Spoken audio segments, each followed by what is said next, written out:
anticipate everything.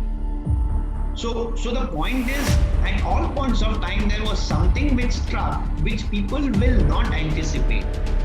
And so inherently, you will have issues in identifying a particular risk, either for the probability or the impact. So technically, if you make a wrong estimation of either the probability, then your point is your remedial plan will also not be foolproof or effective to that extent. So the biggest risk in any risk management is the absence of identification of the risk.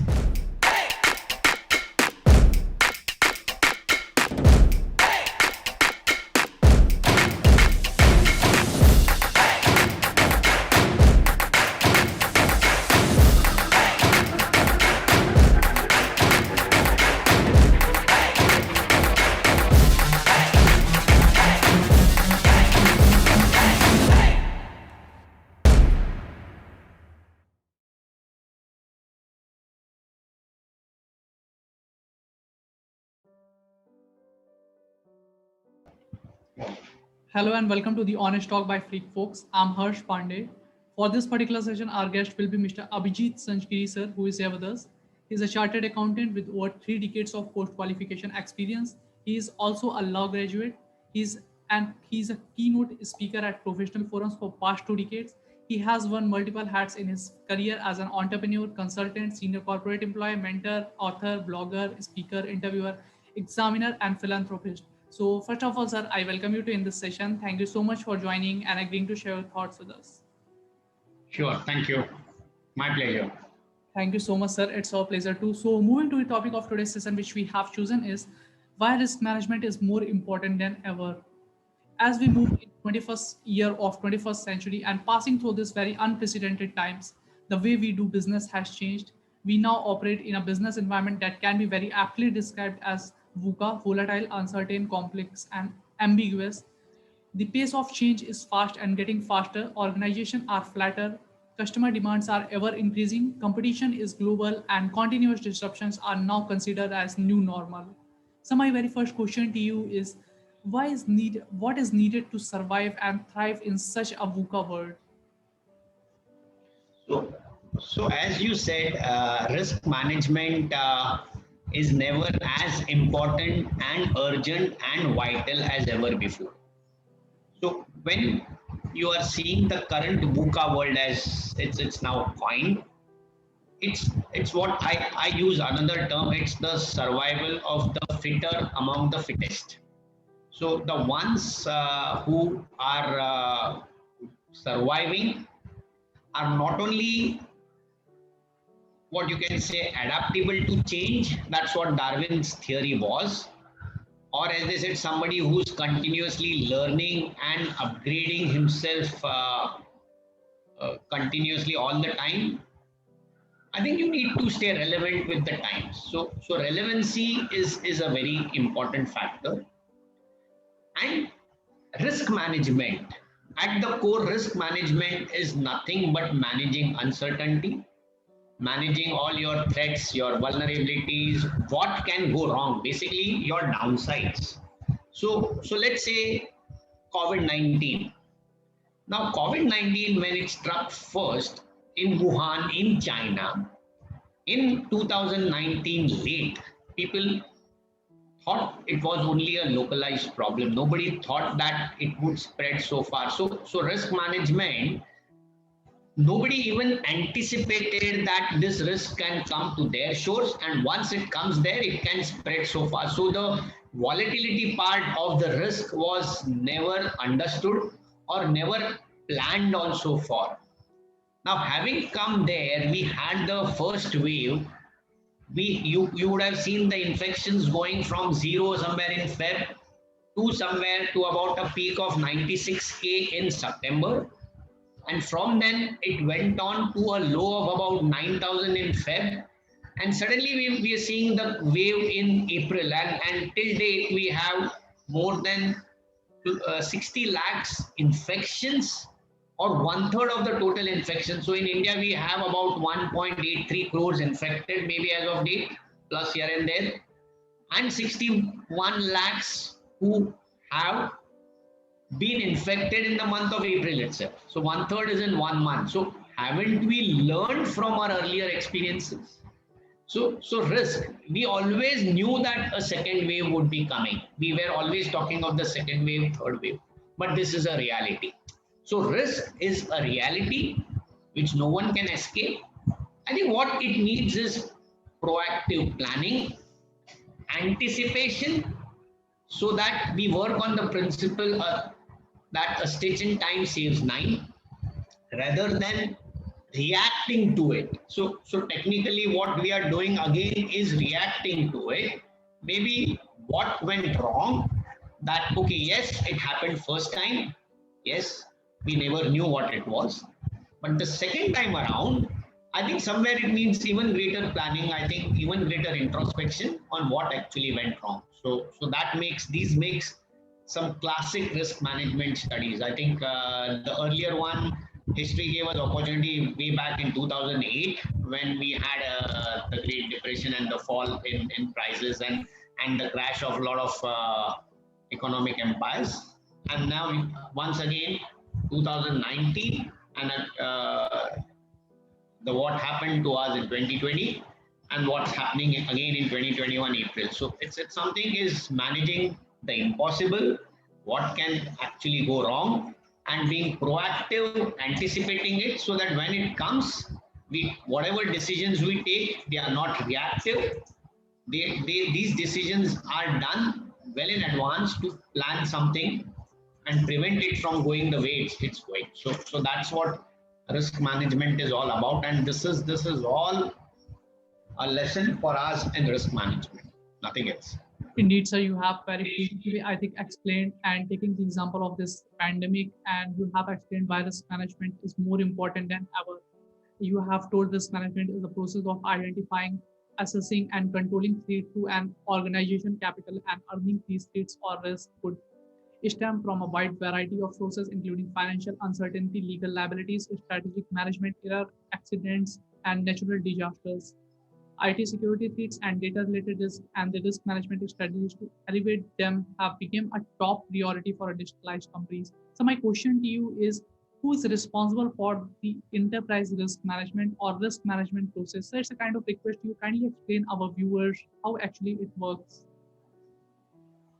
So risk management is technically everybody's business and everybody needs to manage it.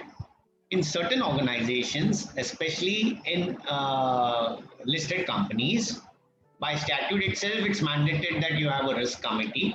So once you have a risk committee, that's the responsibility of the board of directors to have that such a committee is there, and all the key risks are being identified, they are being assessed, they are being monitored. So risk management, or what you call enterprise risk management, enterprise is that it's at a holistic level, it's completely at the organization level, so it includes also strategy.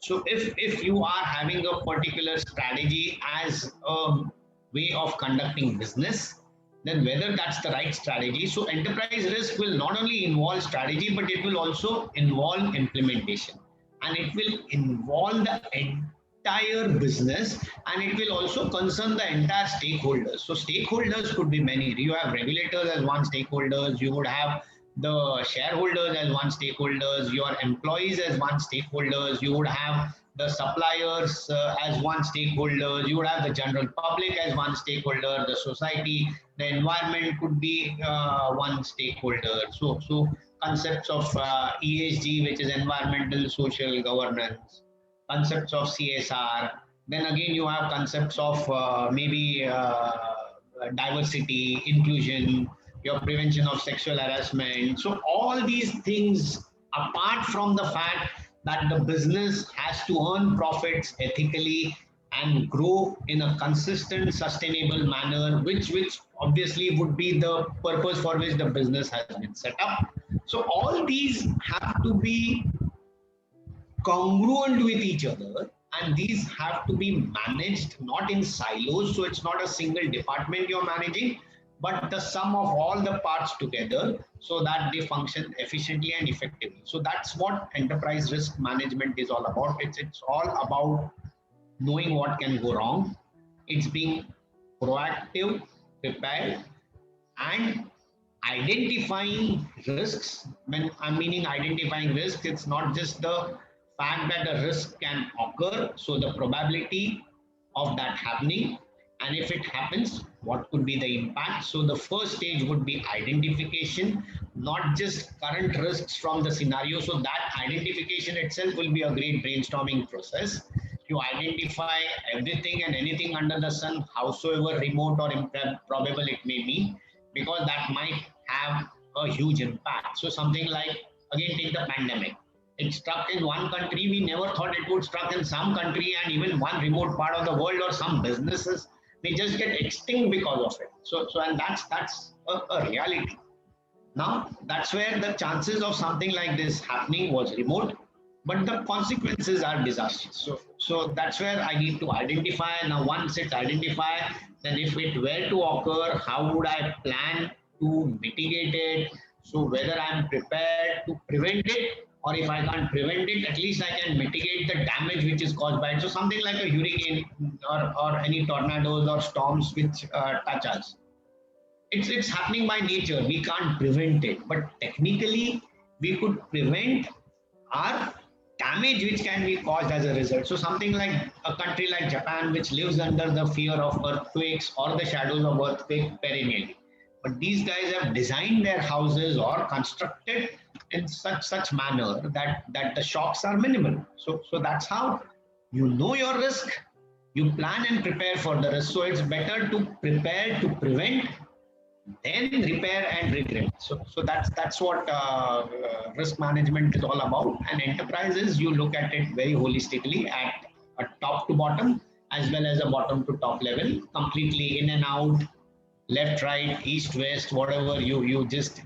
take a complete. And if you're looking at India, it's right from Kashmir to Kanyakumari, and maybe there from that side Calcutta to the westernmost tip of India, wherever it is. So you've encompassed everything which is there. All right, sir. Again, you have given a very insightful answer.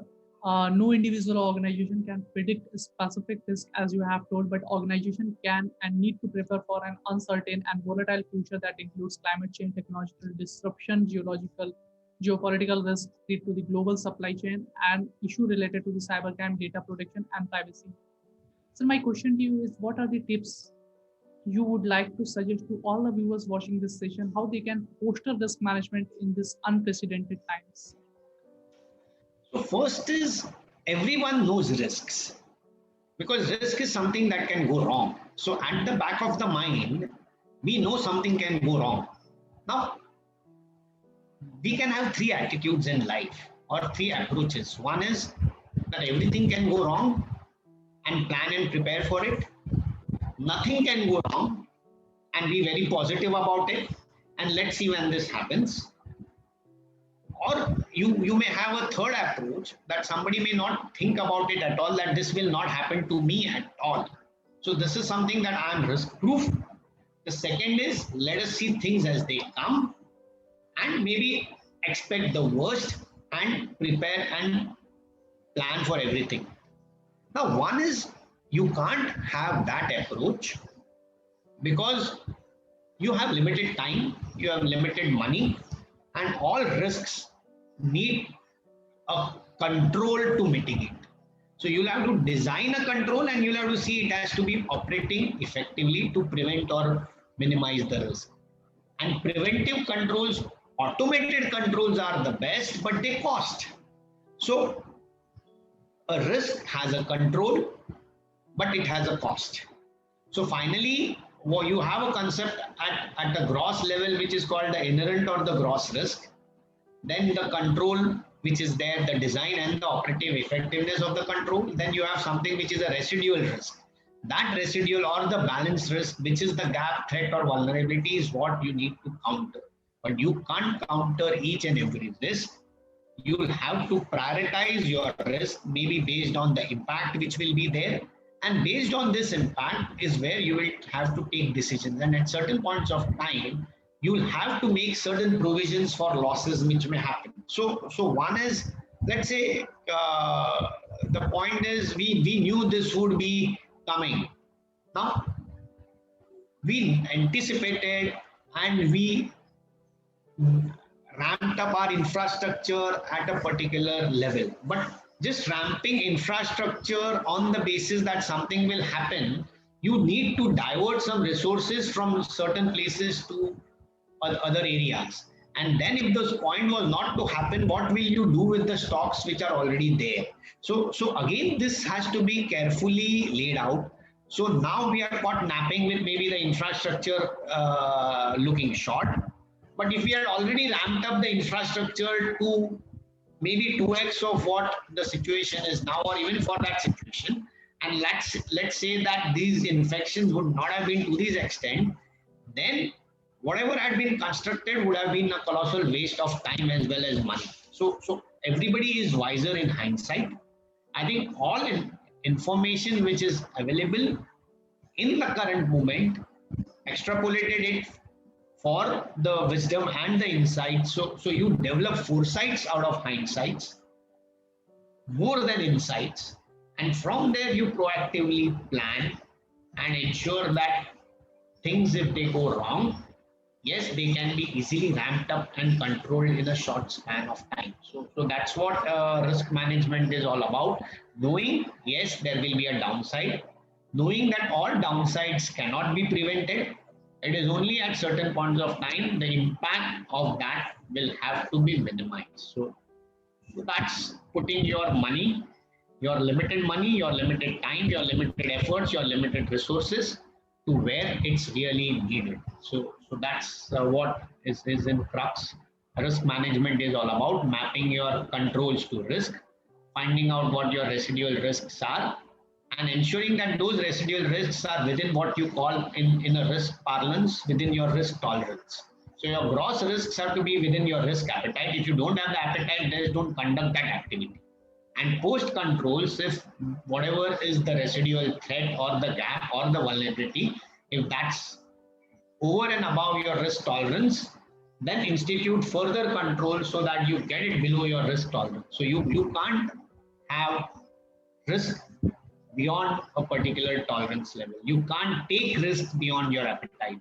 And everyone knows risk. The only thing is they don't have a structured and a formal manner of approaching risk. So if I ask you what would be the risks which you have in your day-to-day life, so you would list down a lot of risks. So the first risk of the day, which I say, even getting up on time, that's a risk. So getting up at all, you don't know when you sleep at the end of day whether you will be alive the next day at certain cases to see the next day. So that's the biggest risk which everybody faces. And I'm talking of an individual risk. And then whether you get up on time, because if you get up on time, then only you will complete all the works which you have planned for on that time. Now, leaving apart some emergencies, so if you're going somewhere and suppose there is a strike or there's a blockade or the public transport which you are relying on has not come, or maybe you are relying on a car to drive you, your car comes off or whatever. So you will always have to keep a minimal cushion for that. You can't have too much of a cushion also because that will eat into your resources. So by experience, you generally need and you plan, but that's all what happens is that all happens in the mind. You just don't write it down in a structured manner. When you actually put down things on a structured manner, the things become much more clear. So what we lack generally, especially in the smaller organizations, is a formal manner of risk management. Risk management always exists in certain parlance. At the back of the mind, if you ask any entrepreneur what would he do were such a situation to happen, he would rattle off the answer.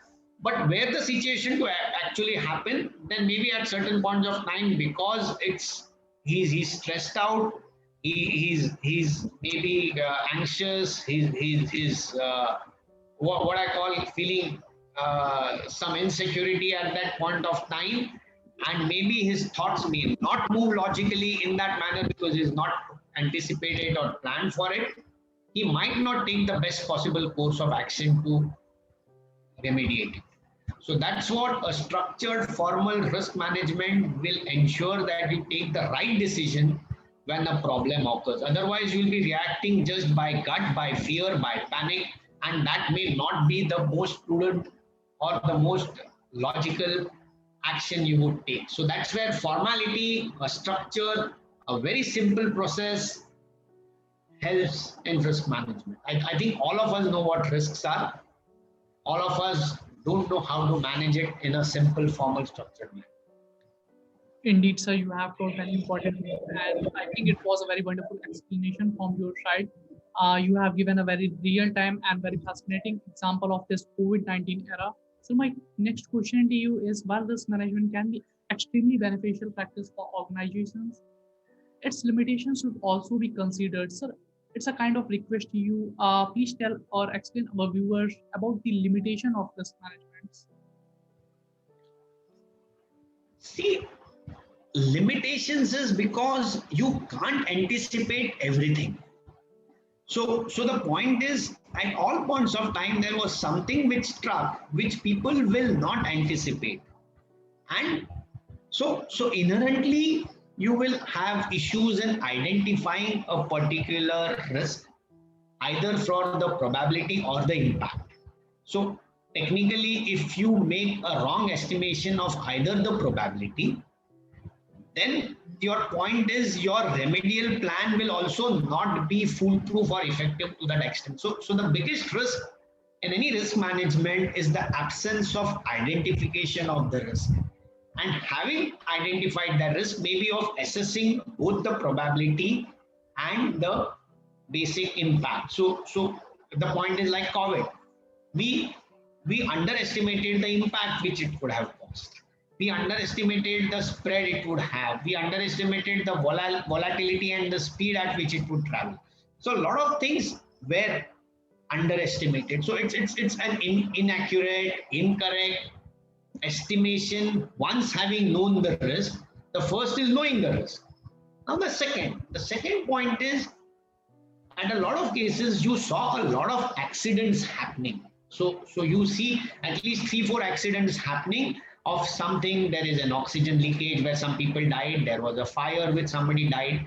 Now something is, when you have something set up, you know for sure that as a risk this can go wrong, this can be leaked, or this can go out of control, or there will be a fire. Now, to prevent the fire, you need to have certain remediation measures like a sprinkler system, a cutoff system, a regular periodic fire audits which will have to be there, a surprise inspection by the fire regulator. So there will be a lot of remediation for a risk. The point is that remediation actually happening? Because each of this to mitigate, which I said earlier, needs time, it needs money, it needs resources, and it needs effort. So are we really serious about all of these, given our constraints in all of them? And the point is that we don't estimate that this will happen at all, that something like a fire may take place and which may cause human life. I think we will not be prepared, or we will not have put the controls which are needed for such an eventuality. So it's a wrong identification in the first place. And if you have identified, maybe an incorrect assessment of the probability and the impact. And then at certain points of time, we could be over relying on the efficacy of the controls itself. So let's say we are relying on the fire extinguishers to do the job, then whether then the other things is whether the people are trained enough to operate, or maybe whether we have considered the risk in a worst case scenario, the fire extinguisher may refuse to operate. Now what do we do? Do we have a backup control? So at certain points of time, we overestimate the efficacy of our controls also. So all in all, and then technically from all those things which have happened, the insights which we have learned, the foresights we develop to proactively anticipate and do it, maybe somewhere the hindsights are not giving us enough insights to have those foresights. So all the data which we have, which gets converted into information, which gets finally translated into knowledge, has it actually given us the wisdom to act wisely? Maybe those would be the basic risks in risk management. I think which people should basically, so they should know what risks are. So risk is a concept. Risk is a philosophy. Risk is something which needs to be ingrained, embedded in a day-to-day life of functioning. So when I'm crossing the road, so जैसे पहले था ये काली बिल्ली है, if it cuts your road, then it's inauspicious. But the point is, forget a black cat crossing the road. Yes, whether some mishaps can happen, and whether you are prepared for that. So it's not that you be paranoid about everything, but yes, you be generally cautious, you be careful, you don't be reckless. It's there's a term always we use is take calculated risks. So what that calculated risk is, take risks which are informed or go about it in a logical structured manner. So there's a classic quote that the ships are safest when they are in the harbor, but that's not what ships are meant for. So it's as they say, fortune favors the brave, because where there is a risk, there is a reward, there is a return. So you need to take risks which you can manage effectively, because risk also becomes a source of competitive advantage because it's a level playing field. How somebody manages the risk to the advantage and converts a threat into an opportunity is what is a game changer. So a risk management being done the right way can be a real game changer for many organizations. Indeed, sir, you have taught so many things, so many points. I think the viewers who are watching, those young entrepreneurs who are watching, they are surely going to find us insightful. Sir, I can say there's a lot more to learn from you, but today I don't want to take too much of your time. So moving to my last question, or rather say it's a kind of request to you, sir. What will be one piece of advice would you like to offer to all those young entrepreneurs who are finding this time very challenging, those who have just started and this pandemic came? So what will be a piece of advice from your side to all of them? So one is when you're looking at a business perspective. So business is nothing but you need to make profits ethically. So when I'm looking at profits, it's nothing but your income minus your expense. So one is what are you doing to protect your income? If you can't increase it, at least stabilize it at the level where it is so you don't see a drastic reduction. So what are the various means in which you can defend your income?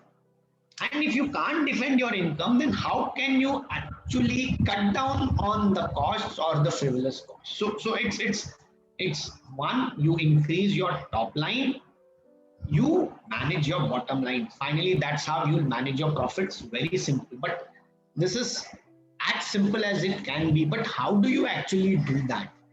Now, where does the income come from? Which are the products which contribute to the income? Why were they doing well earlier? What has changed that these products can't run now? Now, in this scenario, what can we really do of that? So, we would need to look at multiple options. So, let's say there are a lot of hotels. So, hotels, they will just not run. So, a lot of these hotels got converted them into those COVID hotels where people can come and be quarantined. So, yes, if there was no person coming in as a traveler, maybe some other opportunity which could be there.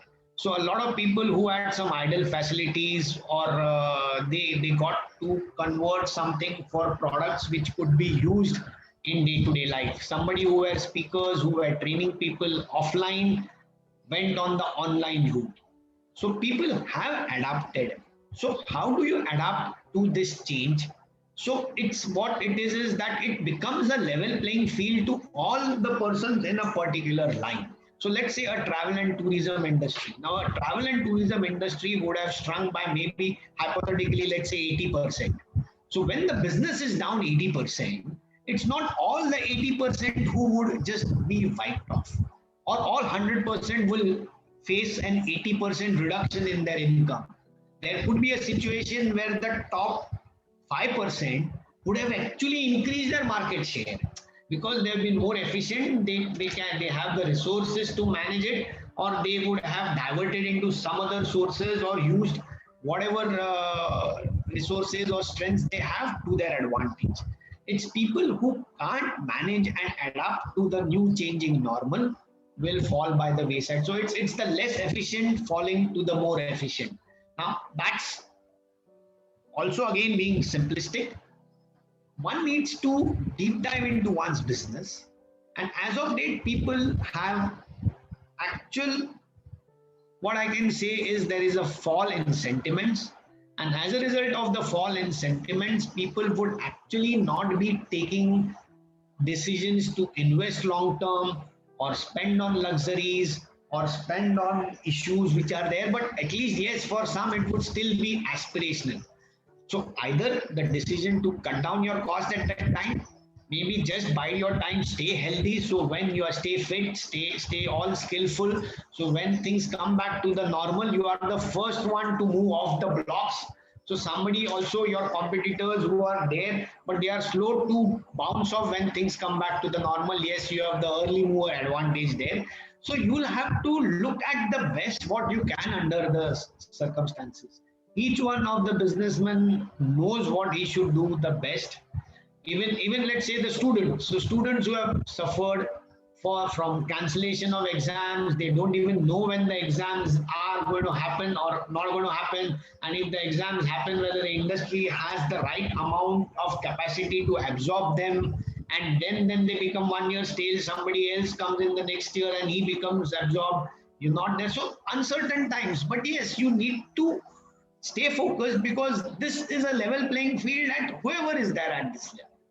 So I would say just stay positive, just back your abilities, just go the extra mile to help and serve.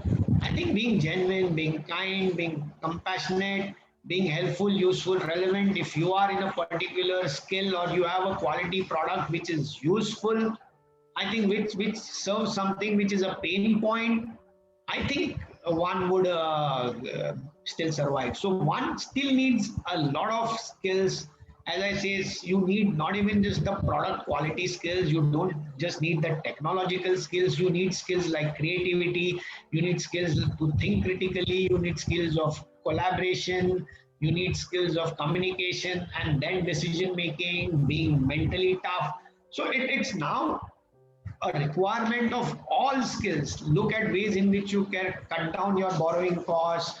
Look at ways in which you can cut down your other frivolous costs, ways in which you can improve your production cycle to make the cost more competitive. Whether you can get your raw materials if it's there at a higher amount of credit or a discount. Whether you could get your suppliers to basically pay you in advance, maybe managing cash flows more effectively. So that there is an, as you said, an enterprise risk management. There's each and every aspect to it. It's not just one single aspect. So a penny saved is a penny earned in this time. So whatever you save is whatever you have earned. And it's finally, you need to be prepared for the long haul. You need to be the last man standing. Technically, if you are not the last man standing, I think this is where it will test the best also amongst us, and the inefficient will be ruthlessly weighed out. I think it's as I continue to say, it's the survival of the fitter among the fittest. Are you among the fittest amongst the lot? So technically, what I say again, something is nothing has changed, but everything has changed. So risks will still remain risks. The concepts of risk being a function of probability and impact will remain the same. You need to identify all risks that remain the same. You need to prioritize, because your resources are finite, will still remain the same. Competition will be there, maybe it will get a bit more intense. Market shares always keep on going down, margins always under pressure, nothing which is abnormal. The only thing, the pain is more. One is, yes, you should be able to survive all of it, and people need to combine a lot of other skills. So it's not just your IQ, it's your EQ, your adversity quotient, your toughness quotient. A lot of other skills will be tested, and it's not the time to compete, it's the time to collaborate and create win-win. So it's basically being in a situation where you create win-wins, not just for the consumer, but also for you, with the consumer in mind first, with his pain points and his troubles first. I think best wishes to everyone, and no better way into knowing all your risks and proactively preparing to manage it than being reactive and then maybe repair or regret when you are just on the defense. Yeah. Thanks. Indeed, sir, it was really a very wonderful message and wonderful advice in this challenging time for all of us. And you have, as you have mentioned, that the survival of the fitter amongst the fittest, it is really a great takeaway from the session for me as well. Thank you so much, sir, for joining and giving your important time. It was a Sure. very healthy discussion with you on the topic. Thank you so much, sir. On the ground is where I stand. Never give up, that was always the plan. It's so cold out